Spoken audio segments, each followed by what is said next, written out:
I am glad that is over. I mean, talk about an embarrassing loss on Thanksgiving. This was the first time I was hosting for Thanksgiving ever for my family, and they embarrass us like that. What are we doing? Come on, Miami Dolphins. We have to get it together. We went into Green Bay this week on Thanksgiving night and got absolutely manhandled. And why? Because we didn't do any of the things that I specifically talked about in my previous video. The worst thing was the tackling. Oh my God, how bad can an NFL team be at tackling? I mean, this is the worst thing that could have happened for the narrative of the Miami Dolphins this year, and it is one of the most hurtful losses that I've experienced in some time. Probably since that Buffalo Bills loss to end the year yesterday that forced us to play against the Kansas City Chiefs, which almost guaranteed a loss in -degree temperature. We have to address the elephant in the room, and it's the Miami Dolphins when the temperatures get under 40 degrees. We have 12 straight losses as a team.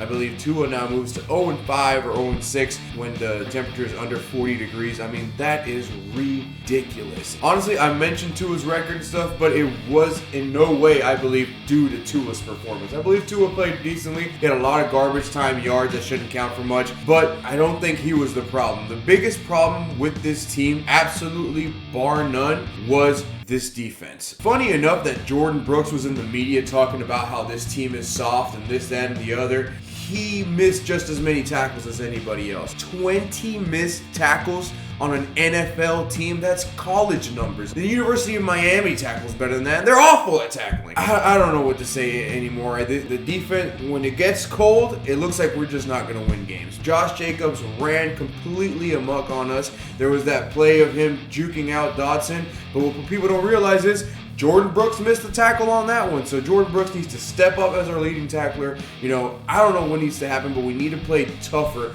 And we have to talk about the fact that I think the Dolphins might be a soft team. I mean, if you look at all the characteristics, we don't run the ball well between the tackles with power running game.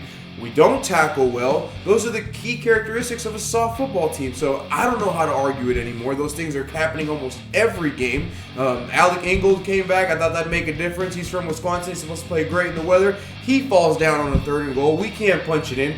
That changes the game completely. If we score on that 4th and goal right there, maybe the game's different. If we score on any of those tries on the goal line, the game is different because we're only down by 8, and all of a sudden it's a competitive game. But, of course, our defense wasn't going to keep us in it anyway. I believe the next drive is when Josh Jacobs shakes Dotson out of his shoes and runs for a big first down. I mean, the game was over at that point.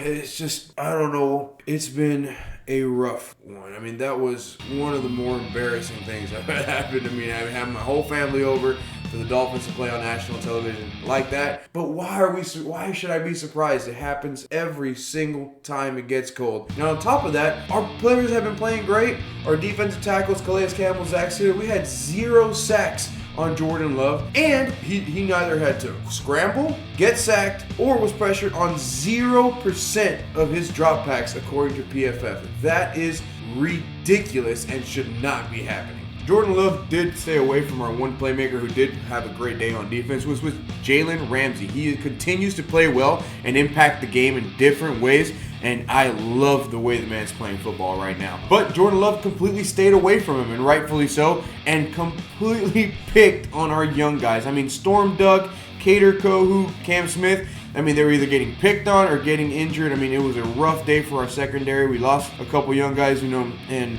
it just seems like we couldn't cover anybody. I mean, Jordan Love, when he wanted one of the receivers, he just looked for one of our young guys. As long as he stayed away from Jalen Ramsey, it's probably going to be a completion. Overall, the defense played awfully, and people always going to make the narrative about Tua. He is our leader and our quarterback, but the defense is everything to blame for this game, 100%, and the lack of an inside running game. I mean, yes, Devon Achane is one of the top 3 dual-threat running backs in the NFL right now, but the Dolphins don't have anybody to complement what he does. We need somebody to punch it down the middle and somebody that's big, strong runner that, again, gives us an element of toughness because we do look soft. At this point, we have to start treating it like it's truth. I've always argued it, but it's becoming something that is evident with this football team. So we need to find a way to run it down the middle. We need to find a different mentality for cold games, because on our first punt return, Malik Washington fumbles, and it 100% looked like that was a fumble due to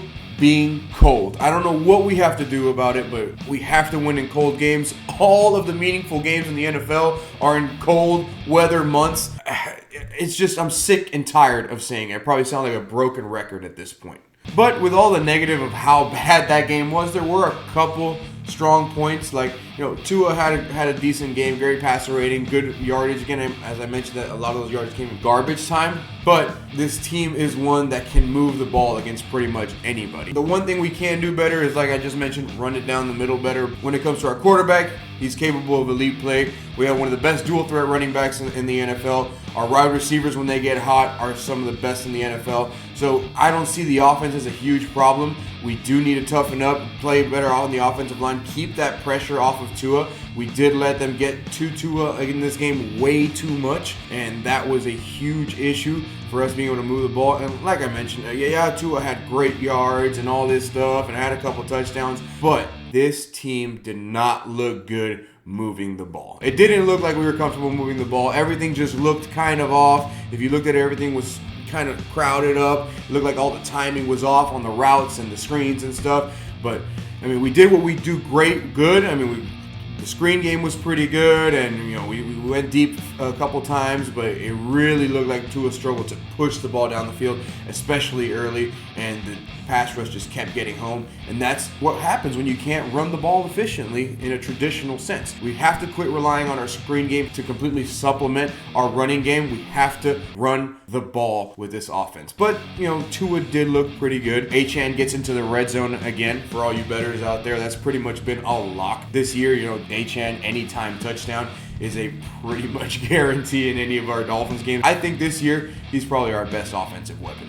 The guy that's been looking good all year, Jonnu Smith, he is looking like Tua's favorite weapon right now. And possibly because, Tyreek commands so much attention on the outside and Jalen Waddle that he just leaves the middle of the field wide open for him to run amok on linebackers all day or smaller safeties. It's kind of the idea behind a tight end. He's too fast and athletic for linebackers, and he's too big for safety. So now we have to give credit that is because Tyreek and Jalen Waddle are outside taking attention and creating those matchups for him to get up down the middle. Again, Julian Hill did not look great. We saw more of Durham Smythe though, so I think that is awesome. But Julian Hill continues with the mistakes. I think we need to see more and more of Durham Smythe. I just don't see him make those mistakes usually. And that could help with our running game because I believe Durham Smythe is a better blocker, but we need to complement Tua's game better. We need to find a better running game for him. And honestly, Tyreek and Jalen Waddle need to step up. They need to get more involved in the game. Yes, they're taking a bunch of attention to get Jonnu Smith open, but they need to make plays. Tyreek Hill got lucky with a touchdown and did come away with a third touchdown in 4 weeks, which is great for him to be able to rack up the stats so he doesn't look so bad on this year considering the extension we gave him. But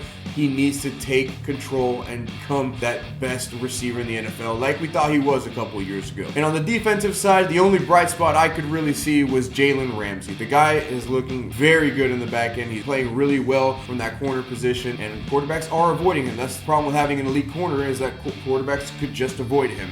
And that's what's going on with Jalen Ramsey right now. And you saw it very evidently with his game against Jordan Love. He completely stayed away from Jalen Ramsey and tore up our younger guys. Enough of that. Time to move on from Green Bay. That game is over, thank goodness. And we can move on to one of my favorite games every year, and that's Jets Hate Week, baby, because Jets suck. That's probably the one team that us Dolphins fans hate more than any other. The New York Jets are going to Miami. We're going to play them twice in the next 5 weeks, play them at the end of the year in New York. So if we would win both of these should be easy wins, but you never know against the Jets because guess what? They hate us just as much. On the other side, we have an aging Aaron Rodgers that has not looked great recently. He looked good early in that game last week against the Seahawks, but did not finish very well. It is a good defense, now I will say that, so our offense will be tested, but it's a great opportunity for this defense to bounce back against this struggling offense and maybe give our corners some more confidence. While the Jets are in shambles, they are very talented, and we should not underestimate them. I mean, i.e. the Texans game.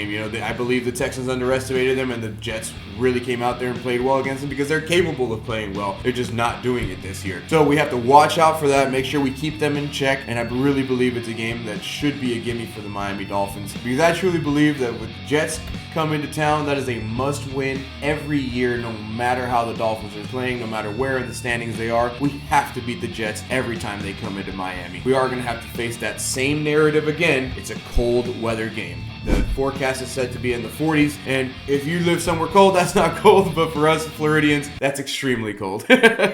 So can we kind of atone for that last week, beat a bad Jets team, continue that narrative of us being able to beat bad teams so that we can get the opportunities, go beat a Texans team? We have to win 5 games in a row. So our playoffs start against the Jets this week, fittingly so. I wouldn't have it any other way, and they end with the Jets at the end of the year. So we have to bookend this with wins against the Jets. Let's get this one in Miami. It shouldn't be a hard one. Can we atone for that tackling, an awful performance tackling for this defense? They need to make up for that, and the leaders need to step up. I'm looking at you, Jordan Poyer, Jordan Brooks, and Dotson is coming up as a leader on this defense. Led us in tackling last week, so can he perform better than he did, and can we run the ball? It's going to be harder to pass against this Jets defense. They have a great secondary, so can we pound the ball down the middle, maybe find somebody? Maybe Mostert clearly hasn't been 100%, so can he be 100% and be our guy to go down the middle with Achane doing his thing on the outside? But all in all, we need to tackle better,